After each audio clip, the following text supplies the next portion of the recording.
Well, it turns out Lotus was the only one that stepped up to the plate and said, yeah, we'll sell you 2,400 Lotus Elise shells, and then you can knock yourself out and electrify them. Hey guys, I'm Juliana, your automotive woman. Welcome to this week's episode of Cars Without Sausage, a throwback to my visit in Phoenix, Arizona at Gruber Motor Company, where I learned about the tZero from CEO Pete Gruber, who owns one of only 3 original tZeros ever to be built. The tZero is the vehicle which sparked the EV revolution, which inspired the company we know as Tesla Motors today. If you're listening on Spotify or Apple Podcasts, join me on my YouTube channel so you can see the tZero for yourself. I hope you enjoy this podcast. I couldn't help but notice the yellow chassis on the wall. What's that about? This is a iconic car. It actually is the car that started the EV revolution. Without this car, I don't think Tesla would exist. It's a tZero, and there were actually 3 of them built in 1997 by a company called AC Propulsion Systems in San Dimas, California. And the goal was, with federal money, federal grant, to build 3 electric sports cars to prove that EVs can be fun. And that was our tax money at work at the time, right? All right. So they succeeded marvelously. What makes this car so unique is they, at that time in 1997, they used lead acid batteries, Optima spiral wound, the stuff that they use in, high-end race cars typically. And there were 28 of them put in the car, and they put batteries in the doors. So to get in and out of this car, you had to do the Dukes of Hazzard thing, you know? As Elon pointed out, if you got into an accident, you may have sulfuric acid in your lap. That's not fun.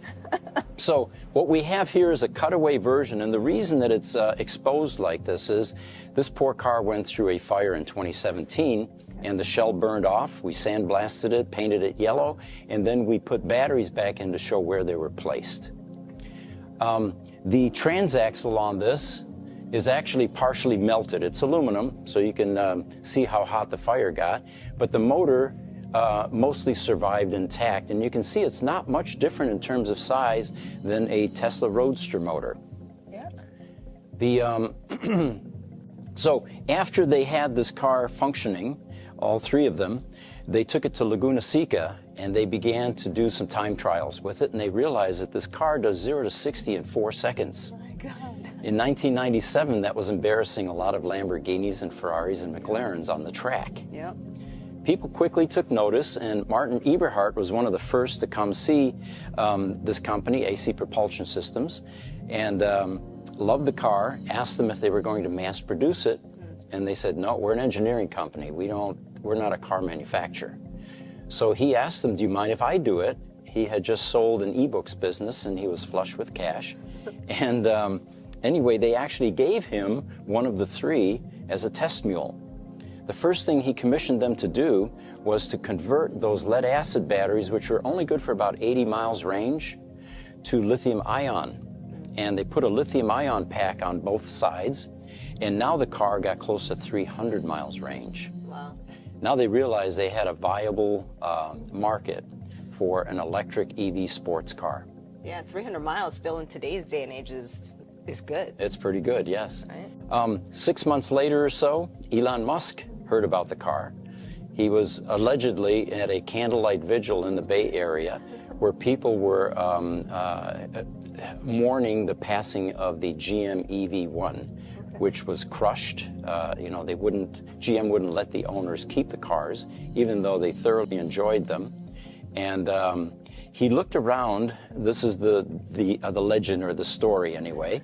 It goes something like this. He looked around and he saw all these passionate people that were mourning the passing of this EV1 car, and he decided, my God, there may be a market here. So he goes to AC Propulsion Systems as well, asked them the same questions that Martin Eberhart did, and when he found out that they weren't going to make the car, he asked, do you mind if I make it? And they said, well, you can, but there are already a couple guys doing it. That's how Elon got acquainted with Martin Eberhart and Mark Tarpenning, who had already begun to lay the seed for building an electric sports car. They weren't large enough to actually build car bodies back then. They had a shop about this size. So they went to a number of auto manufacturers trying to figure out whether any of them would sell them empty sports car shells that they could electrify. Well, it turns out Lotus was the only one that stepped up to the plate and said, yeah, we'll sell you 2,400 Lotus Elise shells, and then you can knock yourself out and electrify them. So that's really how the Tesla Roadster got started. And initially, they used the AC propulsion system's drivetrain, both the motor and the power electronics module, in the Tesla Roadster, but found it to be less reliable. So they eventually ended up building a digital version of that drivetrain with a company in Taiwan. Great story. And I can't help but notice this hitch. What is this about? Well, it wasn't because they were going to be pulling boats or campers. In 1997, there were no charging stations.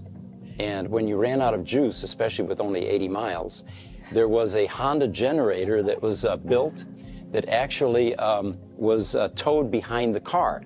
And in a moment here, the pictures will pop up and you can see the bright yellow generator being pulled behind the tZero. What's really funny about that is that all of the net zero, carbon emission-free transportation that you were engaged in by driving this got immediately wiped out with that two-stroke engine inside that generator. Yeah, that's a picture you don't want to see, right? An EV vehicle charging off of a generator. So we bought this in 2017, early 2017. I took it to a number of car shows, and it was way ahead of its time.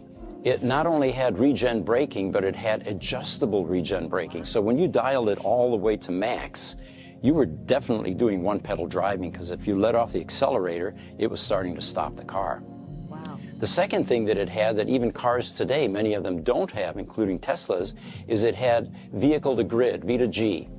So you could essentially make this storage system, the DC storage system, part of your solar system in your house, or charge another electric car if you chose to do that. But you were able to have an input and an output to that DC energy. Yeah, it's unbelievable that they already thought of those ideas back then, and now we're only seeing OEMs apply those ideas today.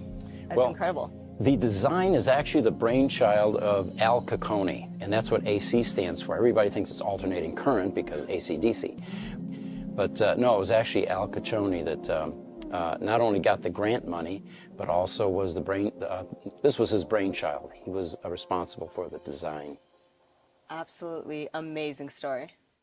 Hi guys, I'm Juliana, your automotive woman. Thank you for listening or watching to this week's episode of Cars Without Sausage. If you enjoy unfiltered automotive and motorsport content, consider subscribing. Cars Without Sausage, no egos, no dickheads, just a passion for cars.